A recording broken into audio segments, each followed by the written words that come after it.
बच्चे हमारे बैठे भूखे प्यासे, लेकिन हमें न्याय नहीं मिल रहा है। ना ही मोदी कुछ बोल रहा है, ना ही धर्मेंद्र प्रधान कुछ बोल रहा है। हमारे बच्चे बैठे हैं। मेरे 3 बच्चे हैं, कल वो भी बैठेंगे बाहर में, लेकिन इसका कब न्याय मिलेगा। एक बीमार माँ बैठी आस लगाए कि कब होगा ये न्याय का। मेरे बच्चे सब भूखे प्यासे बैठे हैं। मेरे बच्चे लोग से दुख देखा नहीं जाता है। अभी अगर दिल्ली का लड़का मुझे उड़ीसा में मिलते कि मैडम मुझे खाना नहीं है, तो मैं खाना खिलाते, कपड़ा पहनाते, मैं दिल्ली सुरक्षित पहुंच जाते। तो आज मेरा बच्चा यहाँ दिल्ली में गरम में बैठे हैं और मैं कैसे बच्चे लोग को छोड़ दूँ। जब तेरे बच्चे का न्याय नहीं होगा मैं यहाँ से हिलूंगा नहीं। न्याय होने के बाद ही मैं जाऊँगा, बच्चे लोग को सुरक्षित करा के मैं जाऊँगा। और मैं कैंसर किडनी का पेशेंट है और आया लीवर कैंसर और किडनी। और बच्चों से मैं इतना प्यार करता हूँ, शायद ऊपर वालों को मालूम होगा कि हमारे देश के युवा आज बहुत परेशान हो गए हैं। मोदी जब से आया है 2014 से, हमारे बच्चे ना घर में गैस रेट हो गया, खाना नहीं पाते हैं। ट्रेन में देखते हैं लोकल ट्रेन में कितना भीड़ रहता है, बच्चे लोग उतना भीड़ में काम करने जाते हैं। मेरा कलेजा थक जाता है। बच्चे लोग का एक बात बोलता हूँ कि अगर कोई तूफान आ जाए तो हमको सुसाइड नहीं करना है। कोई अगर जीवन में तूफान आ जाता है तो हमें सुसाइड नहीं करना है। मर के हम कहाँ जाएंगे। इसीलिए डट के रहना है और हंस के रहना है, आगे का दिन अच्छा बनाना है। वही मैं माँ आप लोग से मैं विनती करता हूँ। और मेरा जो बीमारी है ना, ऐसे बीमारी में मेरे हस्बैंड को मेरा मामा मामी लोग गला चिपके मार दिए हैं। नमस्कार, मैं गुलशन कुमार और मैं इस वक्त हूँ जंतर मंतर में और अभी रात का समय है और आपको मैं जंतर मंतर पे सबसे एक ऐसा दृश्य से आज दिखाने जा रहा हूँ। आप इसे देखेंगे तो आप भी जान के हैरान हो जाएंगे और सोचने पे मजबूर हो जाएंगे, क्या ऐसा सच में है। जी हाँ, अभी हमारे साथ आप देख सकते होंगे एक बुजुर्ग महिला है और इनकी जो पीड़ा है आप जानेंगे तो आप सुन के रोंगटे खड़े हो जाएंगे।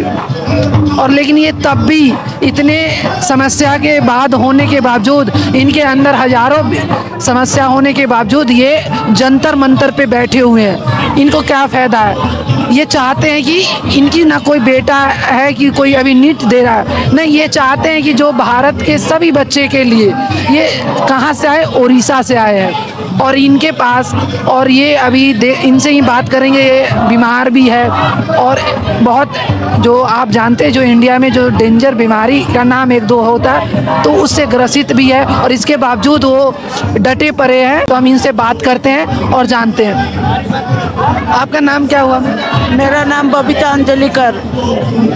एक सवाल, सबसे पहले तो ये सवाल है कि आप इतने परेशानी के बावजूद यहाँ क्यों है? मैं इतना परेशानी के बावजूद यहाँ का आए हैं बोलने से, मैं देखता हूँ दिल्ली राजधानी है, राजधानी में हर समय जाम रहती है, लेकिन यहाँ ऐसी घटना देखने को मिली है, हम लोग घर बैठे देखे हैं कि बच्चे लोग रोड में बैठे धूप में, उनको पानी का फुहारा मारा जा रहा है। तो अगर उसमें कोई बच्चा बीमार है, किसी का जान चले जाए तो इसका जिम्मेवार कौन होगा? मोदी जी होंगे क्या? तो इसीलिए मैंने आना समझा। और मैं कैंसर किडनी का पेशेंट है और आया लीवर कैंसर और किडनी। अच्छा, लीवर कैंसर और किडनी खराब है। और तब आप यहाँ पे है? हाँ, और रात में मुझे बुरी तरीका से बेहोश हो गए थे, मुझे हॉस्पिटल लेके गए और हॉस्पिटल में जो कैथेटर लगाया गया ना, बोला बाहर से लाओ, तब एक मैडम ने मुझे हेल्प किया और मुझे खरीद के दिया। 2000 रुपया हुआ और मैं लगा के आया हूँ। हॉस्पिटल में भी आप गए तो वो व्यवस्था नहीं था आपके? मैडम लेके गई थी पीसीआर गाड़ी में। यहाँ के एक मैडम बैठी थी, अनजान मैडम, और मैडम मुझे लेके गई, इतना मुझे सेवा की और कैथलेट लेके आई, मुझे लगाई और इंजेक्शन सब, मेरा बदन बहुत सीरियस था, लगा के मुझे फिर ले छोड़ के गई। बोली कि मैं रात में आएंगे ना तुम्हारे लिए दवाई ला देंगे, जो दवाई लिखा हुआ है ना मैं ला देंगे बोली। तो आप यहाँ बीमारी तो यहाँ के लोग मदद नहीं कर रहे हैं कोई और भी लोग? नहीं, मदद तो कोई नहीं कर रहे हैं और मैंने किसी को बोलना भी अच्छा नहीं समझा है। काहे ना मैं यहाँ जो जिद में बैठी हूँ ना कि हमारे देश के युवा आज बहुत परेशान हो गए हैं। मोदी जब से आया है 2014 से, हमारे बच्चे ना घर में गैस रेट हो गया, खाना नहीं पाते हैं। और जो एक बात बोल रहे हैं, ट्रेन में देखते हैं लोकल ये ट्रेन में कितना भीड़ रहता है, बच्चे लोग उतना भीड़ में काम करने जाते हैं। मेरा कलेजा थर जाता है और मैं आया हूँ कि बच्चा लोग को न्याय मिले। धर्मेंद्र प्रधान को इस्तीफा देना पड़ेगा, मेरे बच्चे लोग को खुशियाँ देना पड़ेगा, मेरे बच्चे खुशी से रहेंगे। इस कारण से माँ आई है उतना दूर से। एक सवाल है कि आपके पास इतना सबसे भारत में माना जाता है ये जो बीमारी बहुत गहरा बीमारी होता है और इसके बावजूद आप उड़ीसा से 3 दिन चल के आए, सिर्फ एक ही कि और वो आपका अपना बेटा भी इस बार दिया भी नहीं होगा पेपर नीट का, तो मेरा बेटा हो नहीं हो, जैसा कि मेरा गांव में मैं समाज सेवा करते हैं, दिखाने के लिए नहीं करता हूँ, लेकिन मेरा नज़र घूमते रहता है। कोई आजकल दौर है ना, जब तक आप कमा के दोगे तो पैसा खिलाता है, कमर पैर टूट जाता है तो बाहर फेंक देता है। मैं उन लोगों को कपड़ा पहनाता हूँ, खाना देता हूँ और उन लोगों को व्यवस्था कर देता हूँ। मैं नहीं चाहता हूँ कि कोई लड़की हमारा आगे नंगा रहे, कोई लड़का हमारा आगे नंगा रहे। और ये बच्चों से मैं इतना प्यार करता हूँ, शायद ऊपर वाला को मालूम होगा। जो बच्चे हमारे बैठे भूखे प्यासे, लेकिन हमें न्याय नहीं मिल रहा है। ना ही मोदी कुछ बोल रहा है, ना ही धर्मेंद्र प्रधान कुछ बोल रहा है। हमारे बच्चे बैठे मेरे 3 बच्चे हैं, कल वो भी बैठेंगे बाहर में, लेकिन इसका कब न्याय मिलेगा। एक बीमार माँ बैठी है, आस लगाए कि कब होगा ये न्याय का। मेरे बच्चे सब भूखे प्यासे बैठे हैं, मेरे बच्चे लोग से दुख देखा नहीं जाता है। अभी अगर दिल्ली का लड़का मुझे उड़ीसा में मिलते कि मैडम मुझे खाना नहीं है, तो मैं खाना खिलाते, कपड़ा पहनाते, मैं दिल्ली सुरक्षित पहुंच जाते। तो आज मेरा बच्चा यहाँ दिल्ली में गरम में बैठे हैं और मैं कैसे बच्चे लोगों को छोड़ दूँ। जब तक बच्चे का न्याय नहीं होगा मैं यहाँ से हिलूंगा नहीं। न्याय होने के बाद ही मैं जाऊँगा, बच्चे लोगों को सुरक्षित करा के मैं जाऊँगा।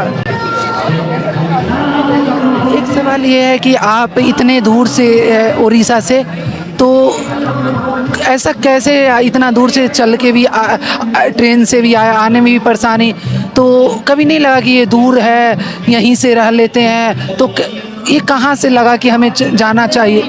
मुझे जैसा कि मोबाइल में दिया गया था ना कि 6 तारीख को डेट था, तो 6 तारीख को मैं निकले थे, लेकिन मैं हॉस्पिटल में एडमिट हो गया, सीरियस थे।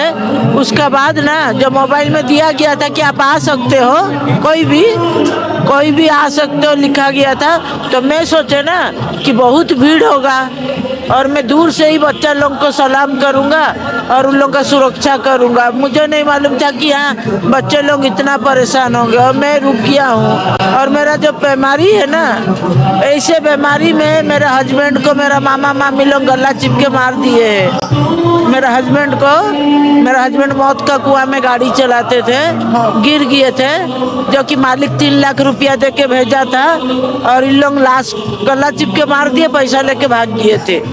तो ऐसे ही मैं परेशान हूँ। मेरा साथ जो एक बच्चा है ना, वो भी पेशेंट बच्चा है और 2 बच्चे घर में हैं। तो मैं इसीलिए मैं हर धीरे धीरे मैं सब काम सरिया देता हूँ, काहे ना मेरा आगे पीछे कोई नहीं है। अब जब मैं अपने घर के लिए, मेरे बच्चे के लिए मैं सब करती हूँ, तो मैं ये बच्चे के लिए काहे ना करूँ, ये बच्चे के लिए मैं काहे ना करूँ। तो मैं आया हूँ कि बच्चे लोगों को सुविधा हो। मेरे एक माँ झूठ कभी नहीं बोलेगी, माँ नौटंकी नहीं करेगी, माँ का आंखें पता चल जाएगी माँ बच्चों से कितना प्यार करती है। मेरा सामने कोई अगर कहीं खाना मांग रहा होगा, मैं देता हूँ खाना, बाबू कहाँ से आए हो, पैसा देता हूँ, खाना देता हूँ, बाबू रे अच्छा से जाओ। ऐसे माँ आज बच्चे लोग के लिए रोड में बैठी है, और रात में मैं सीरियस भी हो गए थे, और कोई बात नहीं, मेरा बच्चा लोग सुरक्षित जब तक लोग होगा नहीं, और मैं यहाँ से हिलूंगा नहीं। और रह गया बात, हमारे देश में ना अब लड़की लोग का चलना मुश्किल हो गया है। 2 साल की बच्ची का रेप होता है, रात में जब दादी जाती है चीनी लाने के लिए, दादी का रेप हो जाता है, तो पुलिस वालों का काहे नहीं रेप होता है? तो ये संस्था को सिखाना पड़ेगा, मोदी राज खत्म करना पड़ेगा। बहुत हो गया, अब नहीं, बहुत हो गया, मुंडी के ऊपर से पानी आ गया, अब बहुत हो गया, अब नहीं। हमारे बच्चे सुरक्षित रहेंगे, हमारे बच्चे हंसेंगे खेलेंगे, और वही कारण से मैं यहाँ बैठा हूँ और वही विनती करता हूँ कि धर्मेंद्र प्रधान इस्तीफा दे, नरेंद्र मोदी इस्तीफा दे, वही बात मेरा है। एक सवाल ये है कि आपके पास बीमारी में है, इतने कष्ट में भी है, तब भी अपने आप कष्ट को भूल के और इतने दूर उड़ीसा से आप दिल्ली आए, तो कभी कभी ये नहीं लगा कि यार बहुत दर्द में भी रहे होंगे, कष्ट में भी रहे होंगे, आने में भी बहुत परेशानी है, इसके बावजूद आप रहे, और यहाँ भी अभी बारिश है, गर्मी है, और इसके बावजूद आप झेल रहे हैं और अभी रह रहे हैं? नहीं, मुझे एक बार लगा था ना कि बहुत भीड़ होगा, आजकल बम लगा देता है ना भीड़ जगह में, तो दिल एक बार घबरा गया था कि जाएंगे नहीं। फिर मैं बोले मुझे जाना पड़ेगा, दूर से इन लोगों को ये करके मैं आ जाऊंगा, लेकिन यहाँ परिस्थिति कुछ अच्छा नहीं है। और जब मैंने यहाँ होटल में, जब स्टेशन से उतर के होटल में खा रहे थे ना, तो एक आदमी बोला कि मैडम आप पेशेंट हो, आप कहाँ जा रही हो?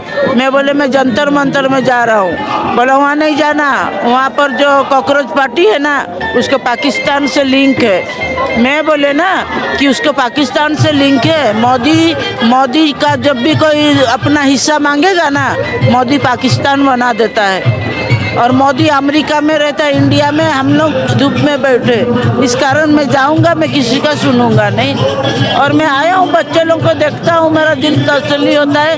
काहे मुझे, मेरी मम्मी है ना, मैं आज बता रहा हूँ, मेरी मम्मी मेरा पापा मरने बाद दूसरा मैरिज कर ली थी, और मेरा जो दूसरा पापा है, मेरा बहन को लेके कहाँ बेच दिया, उसका कोई अता पता। बस वही है सर, एक माँ की कहानी, बस। धन्यवाद, आप अपना ध्यान रखिएगा। और आप सच मायने में जो आप जिस तरह परेशानी के बावजूद, वो आपको इसमें फ़ायदा नहीं है, लेकिन जो बच्चे इतने परेशान हैं, उनकी परेशानी में आप इतने कष्ट में है, तो आप एक प्रेरणा के स्रोत है। तो आप अपना ख्याल रखिएगा और ईश्वर ज़रूर आपको देखेगा। और इनका जो भी देखिएगा, मेरा हस्बैंड जहाँ पर मर्डर हुए थे ना, मैं किस तरीक़ा से हॉस्पिटल में सामने बैठा हूँ। ये स्थिति भारत की है, और इनके पास पूरा प्रूफ होने के बावजूद इस तरह की है, और इनकी पीड़ा, तब ये सरकार को क्या ही बोली, ऐसी सरकार की लानत है। ये चुल्लू भर पानी में उन्हें डूब मरना चाहिए। इनकी परेशानी और ये कोई अपनी फायदे के लिए नहीं बैठे हैं। अगर उड़ीसा से अगर ये आए हैं, और आप जान लेना चाहिए कि इनके पास जो बीमारी है, वो बीमारी में आप पैदल चल नहीं पाएंगे, और इतने परेशानी से ये आए हैं। सिर्फ एक ही मुद्दा है कि ये व्यवस्था सुधरा जाए, ये भारत का जो व्यवस्था सुधरा जाए। जी सर, नमस्ते।